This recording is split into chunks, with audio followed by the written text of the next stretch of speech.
วิธีเฮ็ดอบเป็ดพวกเจ้าง่ายๆเนาะหนึ่งก็คือมีหัวสิงไข่ข่าหัวหอมแดงแล้วก็กระเทียมแล้วก็มะเขือแห้งเนาะคันบ่มีมะเขือแห้งพวกเจ้าก็ใส่มะเขือสุกธรรมดาก็ได้เด้ออันนี้ค่อยใส่ตามที่มีในครัวพวกเจ้าแล้วก็ตำให้มันละเอียดแล้วก็เอาเป็ดที่เฮาซับเนาะใส่หม้อเป็ดนี่ประมาณ3โลปลายพวกเจ้าแล้วก็ใส่เครื่องที่เฮาตำเนาะตามด้วยใบขี้หูดข่าหัวสิงไข่อีกจักเทื่อหนึ่งมันจึงหอมพวกเจ้าแล้วก็ใส่เครื่องปรุงน้ำตาลเกลือแป้งนัวผงกะหรี่นี่คันผู้ใดหมักเรื่องๆก็ใส่หลายๆคันแต่เอาเห็ดธรรมดาเนาะใส่จักน้อยหนึ่งน้ำปลา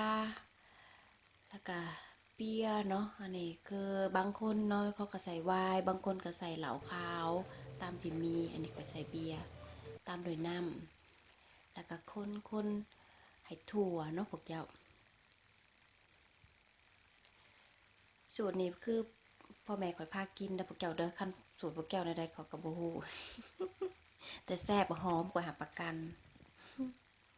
แล้วเราก็เอาใบตองปกคันบ่มีใบตองปกเนาะก็บ่ต้องปกก็ได้พวกเจ้าก็อัดฝาธรรมดาแล้วก็เอาโขกงำเนาะอันน่ะอบไว้ไฟอ่อนๆเนาะพวกเจ้าอัน very low heat เด้อปันจึงบ่ไหม้ก้นหม้อพวกเจ้า เตาไฟฟ้าที่สม่ำเสมอเนี่ยประมาณ30นาที40นาทีเนาะอันนี้คือข่อยอบประมาณ30ปลายนาทีเนาะพวกแก้วเนาะอันน่ะไฟอ่อนสุดๆเนาะคันผู้ใดบ่มั่นใจการอันน่ะ